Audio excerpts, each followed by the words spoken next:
Have you ever wondered how some self-proclaimed conservatives might actually be undermining the very principles they claim to uphold, like the rhinos?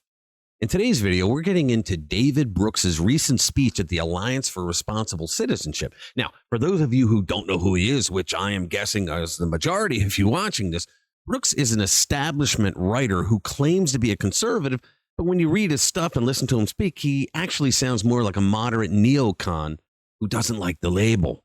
Now, in his speech, he attempts to redefine populism as being nothing more than wanting to destroy American institutions that are controlled by the left, and they want to destroy Judeo-Christianity in America. And he takes aim at the MAGA movement. Now, we'll dissect his arguments, expose his flaws, and reveal what's truly at stake for America's future. And then we're going to go over a speech that J.D. Vance recently gave on Tuesday that, without even aiming at Brooks, destroys his entire argument about the America First populist movement. Let's get into it. Hey guys, welcome back to the channel. If you haven't already, join the RPW Media family and become a subscriber to the channel. Hit the notification bell, smack that like button because it helps us get our message out to more people. Also, we're doing a live stream tomorrow night, Friday night at 6 o'clock Eastern. We're going to read some interesting stories of the week, tweak them with a bit of humor, a dash of sarcasm, and a whole lot of conservative common sense. Join us. You're going to have a good time. All right. Today, we're getting into a recent speech by David Brooks, a supposed conservative who is a New York Times columnist and a PBS NewsHour commentator. He actually positions himself as the paper's token conservative whenever he starts a speech. When he opens his mouth, it becomes painfully clear that he is anything but a conservative. In his speech at the Alliance for Responsible Citizenship, Brooks attempted to redefine who Donald Trump really is, arguing that many Americans mistakenly see Trump as a populist, suggesting instead that his Ivy League background and billionaire status place him firmly within the elite. Can you imagine anyone thinking Trump is part of the elite? And that was just the beginning of his self-destruction of his own argument. Now, he lumped Trump in with Elon Musk, pointing out that both attended the University of Pennsylvania and both became billionaires. He then goes on to attack other members of the Trump administration and tries to claim that they all went to Ivy League schools, so therefore they represent the educational elite and therefore they could not be populists. In other words, David Brooks doesn't believe that you can be educated in Ivy League schools and still be a populist nationalist who loves America and wants to do things to help the forgotten men and women who were crushed by Democrat and establishment rhinos over the years. As if an Ivy League education automatically disqualifies someone from being a populist. But is an Ivy League education really the litmus test for elitism? Well, Brooks certainly seems to think so. Well, I've got news for Brooks. These folks don't embody the so-called educated elite. If they did, I mean, we all know that they'd be left-wing a-holes, right? Which clearly they are not. Give it a watch. The third thing the educated elite has done, and this may not please you, is we produce Donald Trump. Some people think Donald Trump is a populist. Donald Trump and Elon Musk went to the University of Pennsylvania and Ivy League school and became billionaires. So what? J.D. Vance went to Yale. Pete Hegseth went to Princeton and Yale. So what? So what? Stephen Miller went to Duke. So what?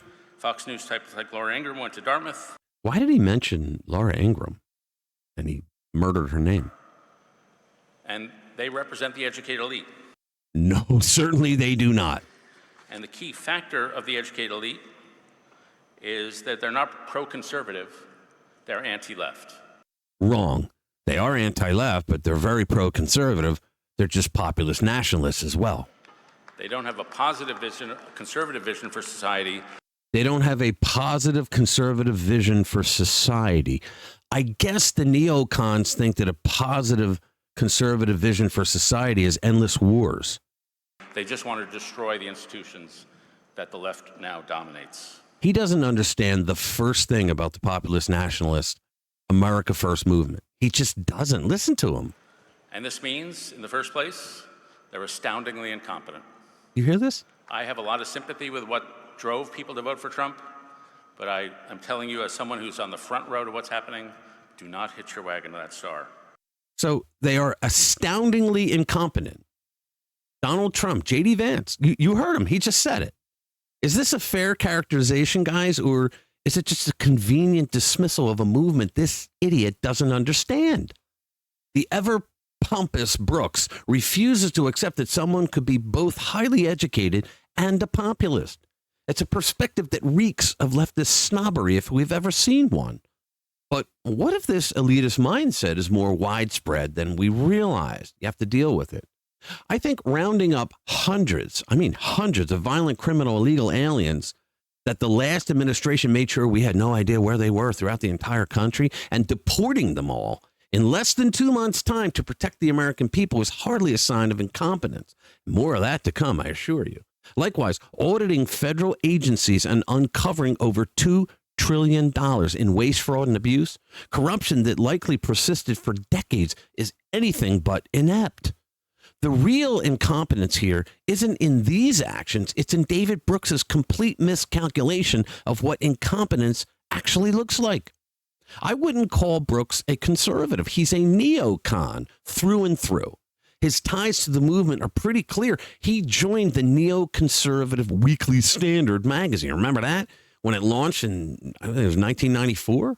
Later, he even edited an anthology titled Backward and Upward, the New Conservative Writing, further cementing his place within that ideological camp. And yet he never mentions the neo of his background when he speaks. Okay, enough on him. All right, enter Vice President J.D. Vance, stage right.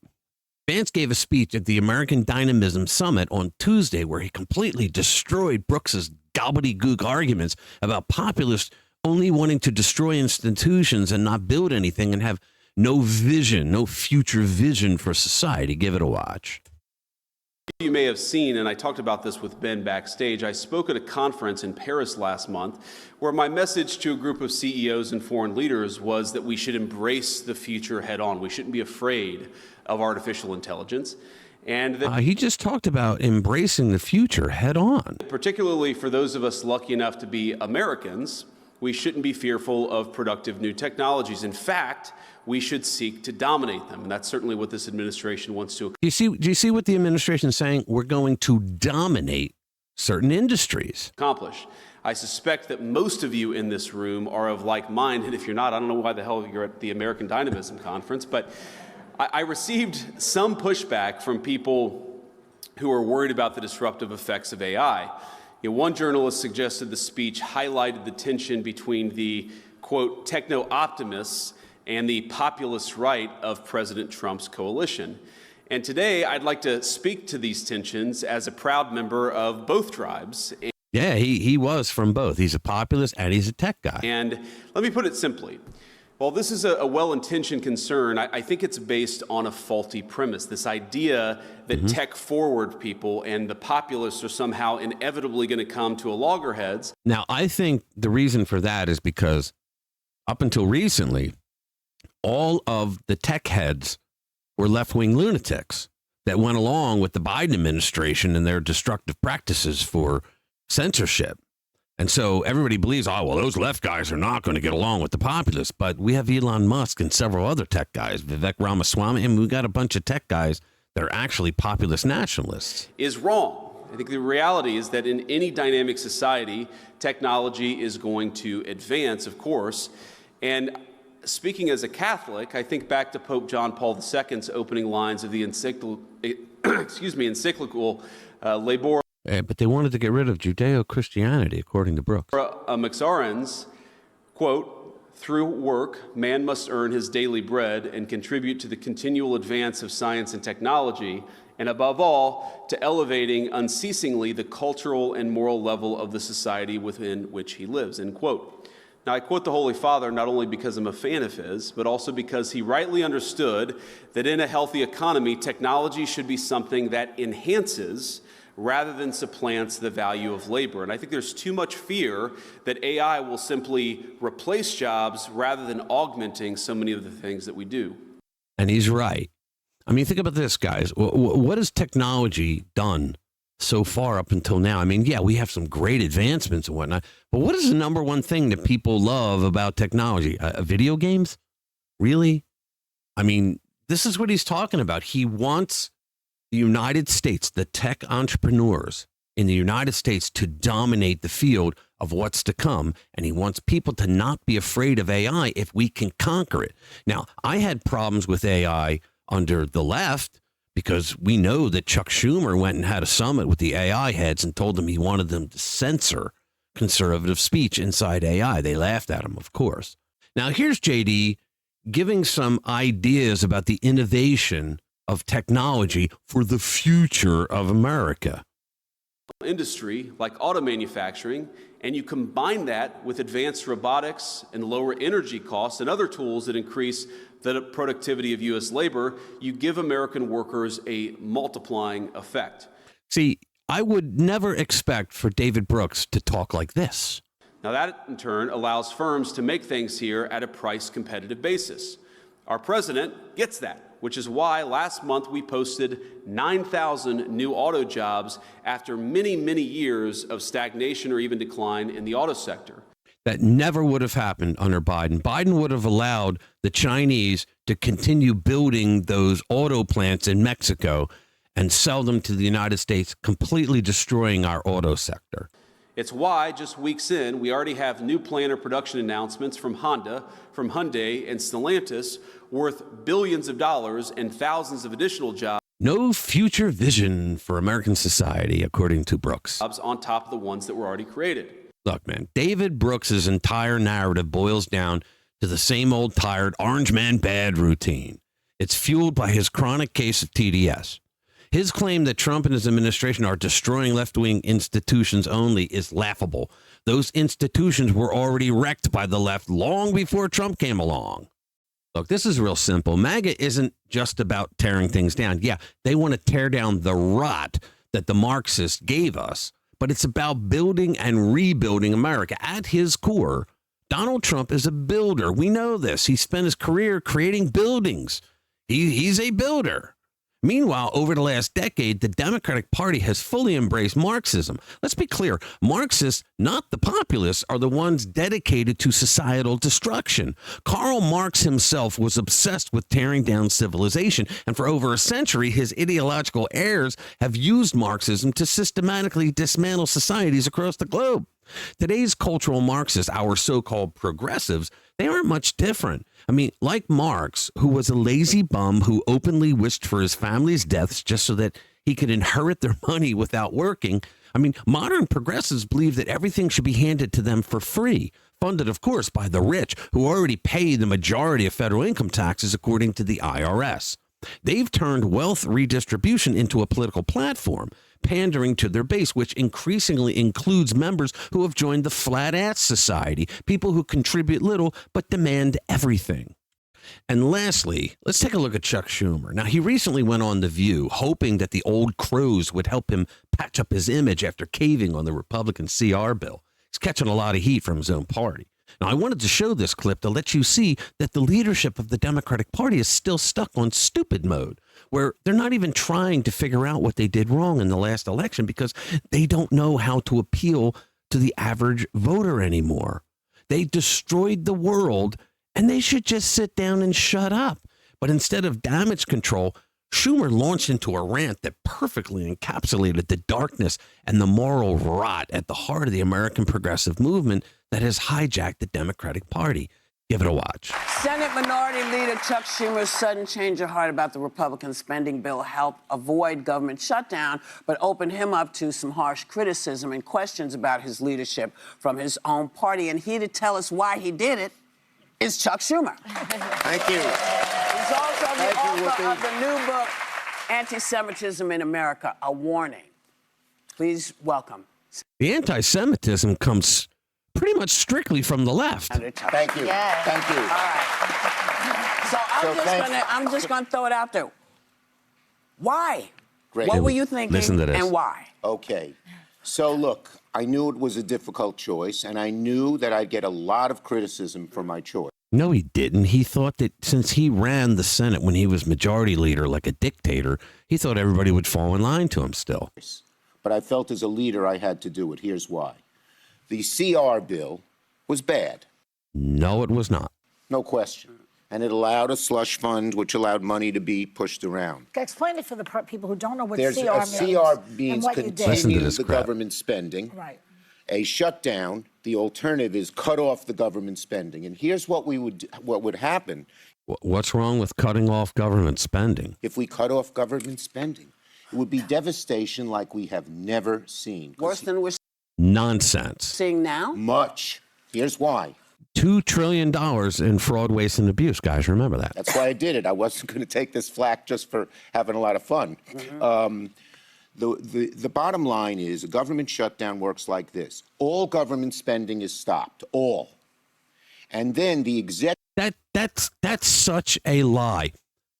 Over 70% of federal workers are considered essential workers. That means they still work, they still get paid. And the rest of them, the other 30%, they don't work. But in every single shutdown, they get back pay for not working. So what's a shutdown? executive branch, Trump, Musk, Doge, and this really evil man people don't know about, Vote, who's head of OMB. His name is Vote. What's would OMB? have What is so- OMB? He just targeted the guy of the OMB, the Office of Management Budget. OMB is the Office of Management Budget, which determines the spending. And they could cut off anything they want simply by saying it's not essential. Didn't you guys do that under Barack Obama? So, day 2, SNAP, food for poor kids, not essential. Yeah, we're going to hear every single sob story. Guys, virtually everything he said in this interview about the CR bill, the Republicans, most outrageously, the America First movement, was blatant, bold-faced lies. No surprise there. Now, guys, the truth is simple. Progressives are nothing more than the Americanized version of European Marxists, pushing the same destructive ideology under a different name. Their goal? To dismantle the American system piece by piece until nothing remains. Meanwhile, the Trump administration, alongside the America First movement, is systematically undoing their damage. They're not just tearing down the left's disastrous policies, they're replacing them with time-tested solutions that actually work. While the left sows division, the America First movement is laying the foundation for a new golden age in America. And if you look at the panic setting in among Democrats, it's clear that they know their time is running out. Their entire party is flailing, desperately clinging to whatever scraps of relevance they have left. And there's not much. But they have no one to blame but themselves. Their policies failed, their ideas crumbled, and now the American people are waking up. So there you have it. David Brooks's latest attempt to gaslight the public, thoroughly dismantled. MAGA isn't about destruction. It's about rebuilding. It's about restoring what made America great in the first place. And as the Democrats collapse under the weight of their own lies, the future of America has never looked brighter.